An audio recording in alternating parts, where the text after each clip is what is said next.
love the energy, the enthusiasm. Hollywood! This is Utah Tech football and the Lance Anderson Coaches Show. A lot of good work. I'm really proud of you guys. And hi there once again, everybody. Welcome to the Lance Anderson Coaches Show. Rod Zundel here with the head coach of Utah Tech, Lance Anderson. Trailblazers getting ready to hit the road for the first time this season. They'll be in Flagstaff against Northern Arizona. Kickoff 3 o'clock Utah time on Saturday. Of course, Utah Tech coming off the home opener on Saturday against UC Davis, ranked 7th in the country. And Coach, you had a 17-point lead and ended up losing by 7. So you can either think about it two ways, that we played well to get that lead or we didn't play well enough to get the win. What are you thinking now that you had a couple of days to digest it and look at the tape? Well, the hardest thing is just that in the middle of the third quarter, you have a 17-point lead and you have a real chance to win the game, and then not to finish is just, it's really hard. It's really disappointing. Sure, when you look back, there were some positives.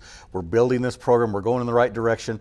But boy, that was a very winnable game, and it's hard when you let those slip away. So what was the difference? Because you played so well, you took advantage of the opportunities that were given to you to get that 17-point lead, and then midway through the third, it just kind of thud. Right. For whatever reason, it seemed like from that point on, maybe we didn't play with the same effort, the same energy. We started to have more mistakes than we had previously in the game. And I think a lot of that is just maturing as a football team and understanding how to win. And we need to get to that point as a team where we don't focus so much on the outcome, we focus on the process of just playing football. We're in the middle of the third quarter, we have a lead, that's where we should expect to be, and now we just need to line up each snap and execute at a high level, play with great effort. And I think we get a little caught up in the situation, the outcome, thinking, wow, things are going well, we're going to win this game, and then as soon as it starts to get a little tight, then maybe emotionally we go the other way, that, hey, we've been here before, we've always found a way to lose, things are bad. We just need to focus on the process, make it tough in practice, make that carry over to the game, and then we'll learn to finish these games. Now, outsiders looking in, eyebrows were raised because they said, oh, Utah Tech better than maybe we thought. So looking at that, what can you take out of that as far as positive aspect of what you saw Saturday? We should really line up every week with some confidence, knowing that we can play with the teams on our schedule. We can compete with these guys. These are winnable games. If we just go out, play hard, execute, be able to perform in those critical situations, we can win football games. And you're getting a good test of what it's going to be like next year when you go in the Big Sky. UC Davis, 7th in the country, member of the Big Sky. Northern Arizona, top 20 team in the country. They're in the Big Sky. Then the following week you go to Idaho, top 15 team in the country. So you're getting an idea of where you need to be to build for the future starting next year in the Big Sky. You're certainly right. We were playing a lot of good football teams. These three first opponents are teams we're going to be playing in the future in the Big Sky. In our conference, we've got a lot of really good football teams to play still. Tarleton, Abilene Christian, Austin P comes off of a huge win over an FBS team. So we've got some great football teams on our schedule, and these opening games are going to prepare us well for that schedule. Northern Arizona, they played 11th ranked Arizona State of the FBS and lost Saturday night. Okay, I'm a sports geek, so I'm going to throw out some numbers that I think are pretty good. 353 yards of total offense. Third down conversion, 7 of 16, much improved from a year ago. Offensive line didn't allow a sack, 3 for 3 in the red zone, and you led in time of possession. If you said before the game we're going to lead in all those categories like that, you'll take that, right? Oh, certainly. And numbers like that are what gives us a chance to win. So let's take a look at the offense now as we look at the highlights. You went with 2-quarterback system. Bronson Barbin got the start, and he hit Caden Eggett. Eggett, 3 catches, 58 yards, the new tight end. Yeah, Caden had a couple big plays for us. This was on a short yardage situation, and a big chunk of yards right there. You said Dom Oliver was going to get some action with your receivers banged up, and man, he had 5 catches for 50 yards. Yeah, he's going to be a really good player, true freshman out of Las Vegas, and he's got a great future for us and did a lot of good things on Saturday night. Then here's your touchdown right there. Reggie Graff came in and hit Eric Olsen. Eric had a big game. Eric did, and Eric can really be a big playmaker for us, very talented. And Reggie came in and went 4 for 5 and a couple touchdowns. Yeah, this was a big throw to open up the second half. True Tanner.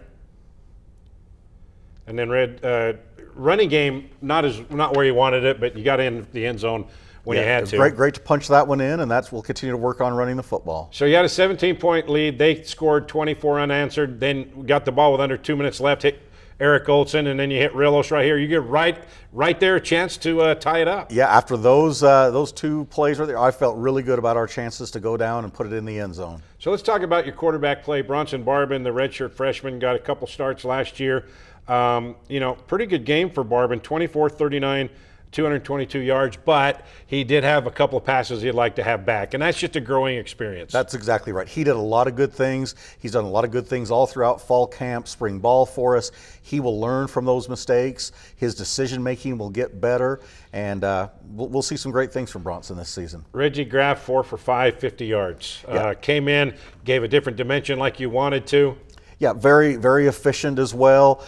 Made some big throws. I mean, he's always going to be a threat with his legs running the football. There were a couple situations where Reggie could have made better decisions, and I think as we start making better decisions in that room, we'll continue to have success. Okay, rushing yards. Your two leading rushers were your quarterbacks. You can't have that happen, Ken. You got to get your running backs to open up. I mean, Bronson and Reggie are very athletic. They do a great job. But yes, we need to get the running backs more involved. We need to get them going. It starts up front with the O-line where we got to get them some holes. We got to get them started, and then they'll have a chance to make some people miss or run over some people and create those extra yards. But yeah, that's something we are continuing to work on is our run game. So the running game, you had an emphasis on that in fall camp, but they didn't allow a sack, Coach. That's pretty impressive against that tough, physical, fast defensive line of UC Davis. Yeah, with a lot of young offensive linemen, some new offensive linemen, I thought we held up in protection really well. Wasn't perfect, but we gave our quarterbacks time, and those guys up front, they really battled on Saturday night. And Northern Arizona is kind of on the same style as UC Davis. They're big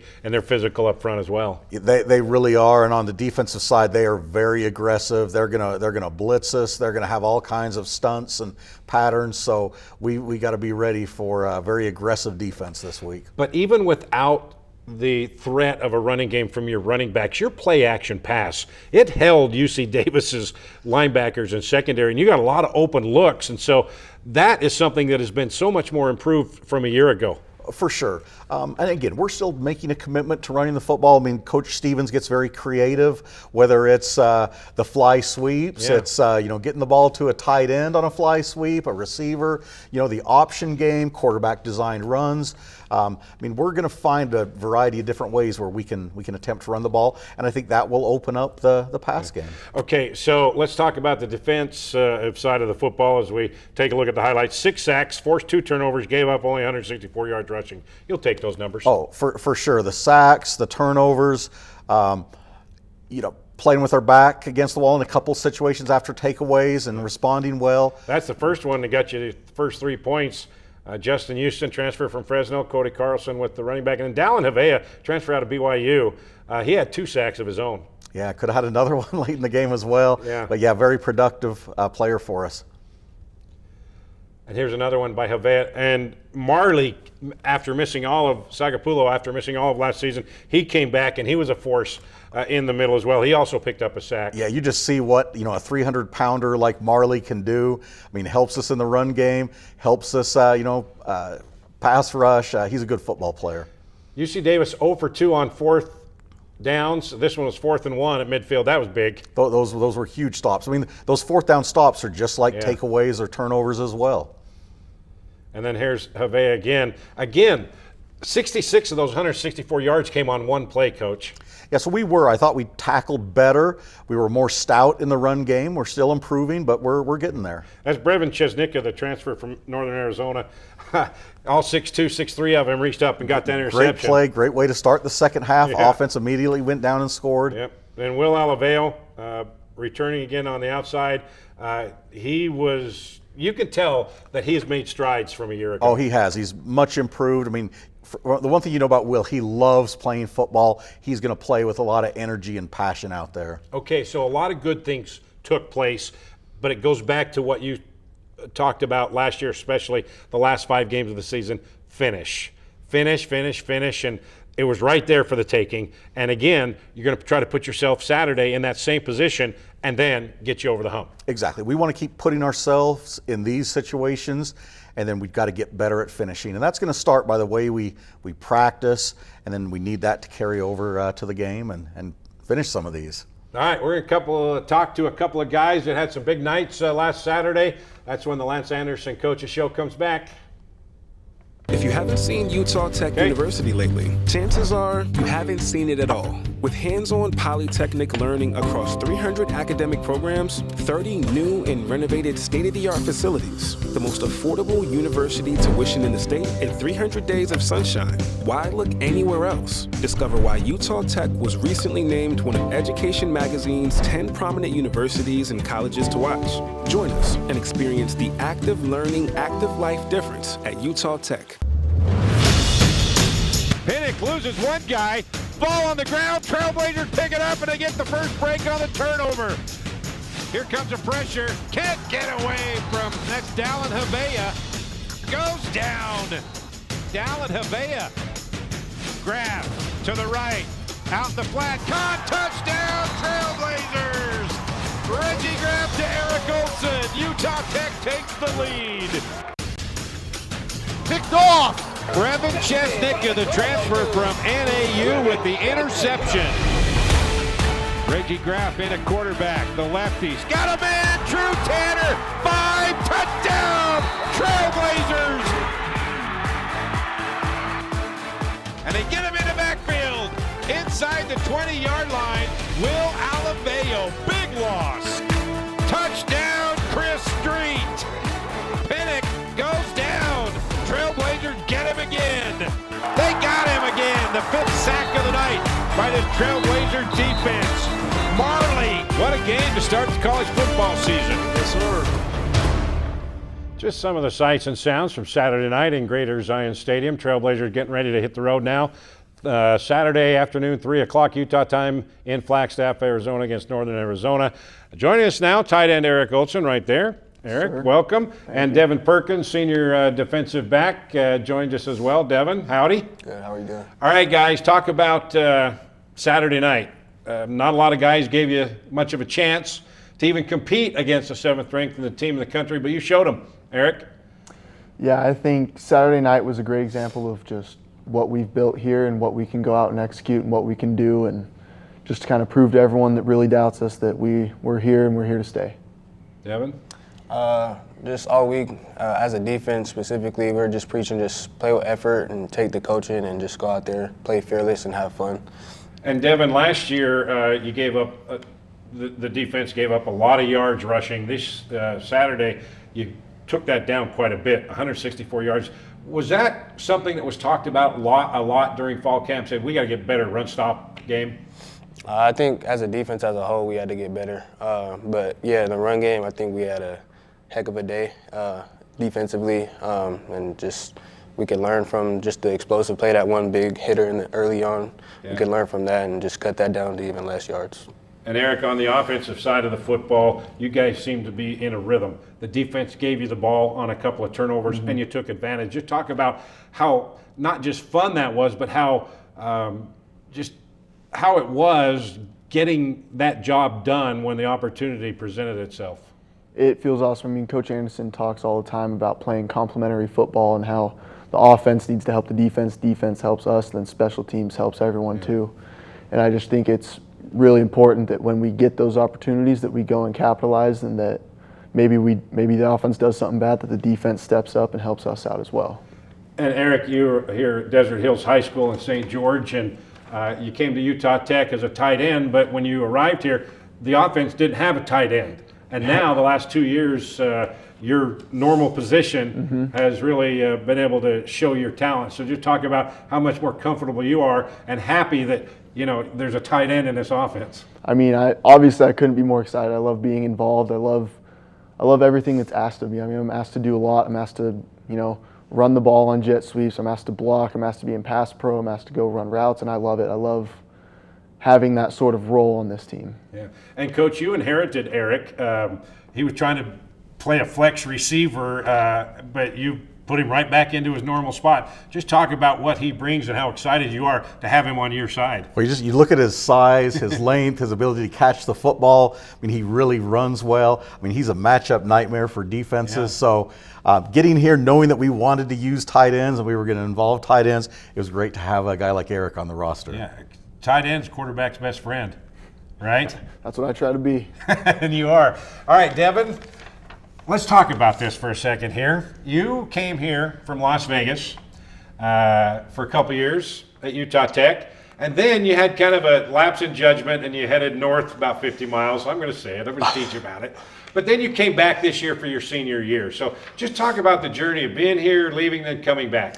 Being here, I learned a lot of great things. Had a lot of great coaches at multiple different universities now. And Coach J-Mo, he's still here. Love that guy. Just being here, I just felt like I had an opportunity. I can go play at a higher level or just a switch up. And then going over there, going up, 45 minutes up the road, just was a tough year for me mentally. Making that decision was family-oriented as well, just trying to stay close to home. And then being able to come here has been a blessing too, taking that, Coach Lance taking that chance with me too. So. And the guys welcome you back with open arms. Yeah. That's what's cool. Yeah. Yeah. How glad are you to have him in that defensive backfield? I could not be happier. I don't know what we would do without him. I mean, Devyn's such a talented football player. He can do anything in the secondary for us. He's such a good cover guy, but he is so physical. I mean, the way he takes on blocks, gets off blocks, the solid tackler that he is, which you saw on Saturday night. Yeah. I mean, yeah, we need more guys like Devyn Perkins.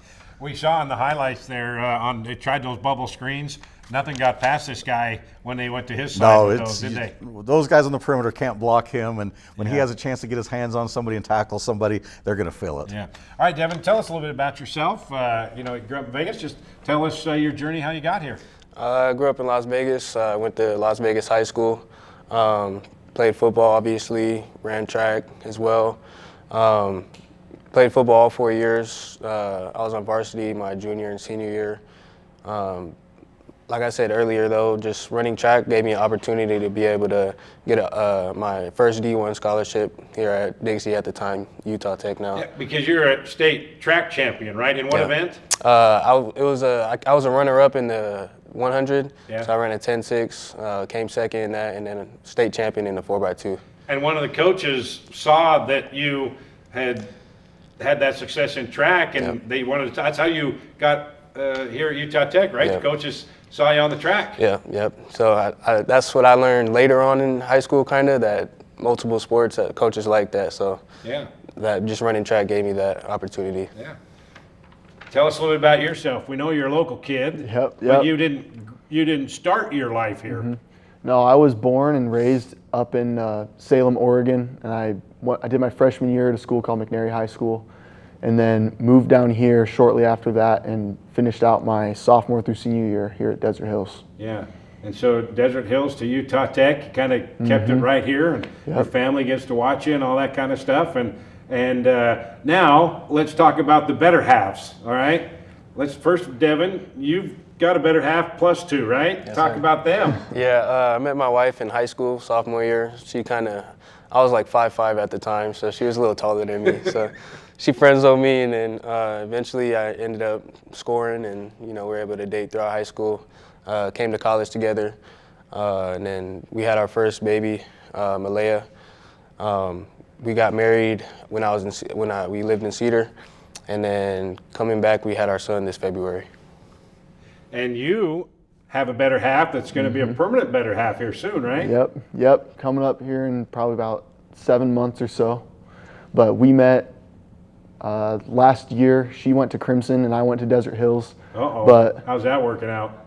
It's all right. It's all right. She's come to my side now. It's all good. All right. But it's crazy. We knew a lot of the same people in high school, but never knew each other. So. And Coach, there's a lot to be said about maturity on a football team. And the maturity that these guys have right here, not just on the football field, but in their own personal lives, that kind of reflects of their play on the field, right? And their leadership capabilities. It really does. 'Cause, I mean, obviously both of them have a lot of things to balance. and got to manage their time well. And I think that definitely carries over to the football field. Yeah. All right, guys. This week you go on the road for the first time this year, Northern Arizona. I think both of you were there 2 years ago, right? Where the defense forced 5 turnovers and a couple of defensive touchdowns, and you got the big win there. But let's start with you, Devyn. Defensively, they only had about 80 yards rushing against a tough, top 11 team in FBS Arizona State. They're going to want to run the ball, and they're going to challenge you guys because they put up 339 yards on this defense a year ago. So they want to challenge you and see if you can stop them. It's going to be a challenge for you. It's definitely going to be a challenge, but I think just us taking the practice, watching our film, learning from our mistakes from this last game, taking what we did good and applying that into this game, I feel like we're going to do a lot of good things. Yeah, that's back-to-back domes you're going to be playing in. Yep. There and then up at the Kibbie Dome up in Moscow. So talk about the offense. A lot of good things happen that you can take advantage of and try to improve on for Saturday's game, right? Yes, sir. I think we did a lot of good things on Saturday that we want to continue to build on. I know they're going to come out with a lot of different things a lot of teams don't do. They're going to blitz, they're going to shift, but I think if we just work on our rules and keep doing what we do, I think we're going to be able to have a successful night. Well, that's where a tight end really becomes a quarterback's best friend. If they blitz, you go where the blitzer's left, right? And right there, and then you take it the rest of the way for a touch, right? Exactly right. Yeah, or you block the guy that could take the quarterback's head off. Yep, that too. All right, we're going to take a break. When we come back, we'll talk more about Northern Arizona and the upcoming game this Saturday. That's when the Lance Anderson Coaches Show comes back. If you haven't seen Utah Tech University lately, chances are you haven't seen it at all. With hands-on polytechnic learning across 300 academic programs, 30 new and renovated state-of-the-art facilities, the most affordable university tuition in the state, and 300 days of sunshine. Why look anywhere else? Discover why Utah Tech was recently named one of Education Magazine's 10 prominent universities and colleges to watch. Join us and experience the active learning, active life difference at Utah Tech. All right, Utah Tech getting ready to head to Flagstaff Saturday afternoon, 3 o'clock kickoff against Northern Arizona. The Lumberjacks, they lost to Arizona State. Sun Devils were ranked 11th in the country on Saturday. So just a couple numbers. NAU defense gave up over 300 yards rushing. Of course, that's the offensive line of a top 11 team. Ty Pennington, the quarterback, he played against you last year.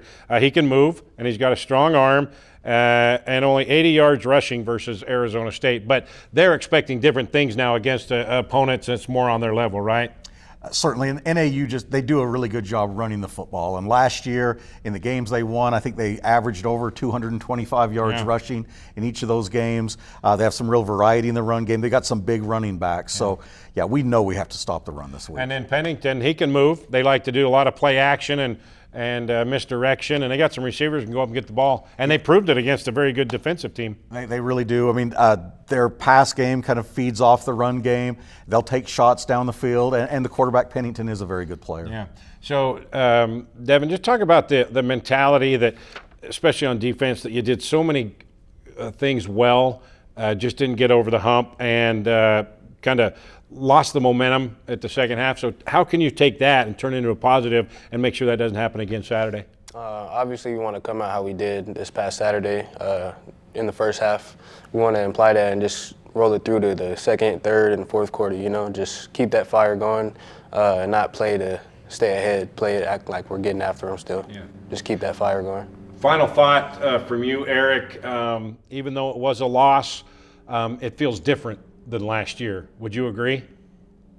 I would agree in the sense that we have improved a lot as a team, but I guess for me personally, a loss is a loss, and it's going to hurt the same no matter what.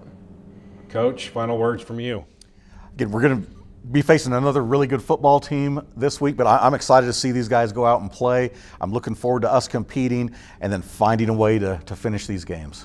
All right, Utah Tech at Northern Arizona Saturday, 2 o'clock pregame on Trailblazer Sports Vision and the Fan Sports Radio Network, and we'll kick it off at 3. Devyn, Eric, Coach, thanks, and we'll see you on the road in Flagstaff in the Dome. Yes, sir. All right, thanks for watching the Lance Anderson Coaches Show.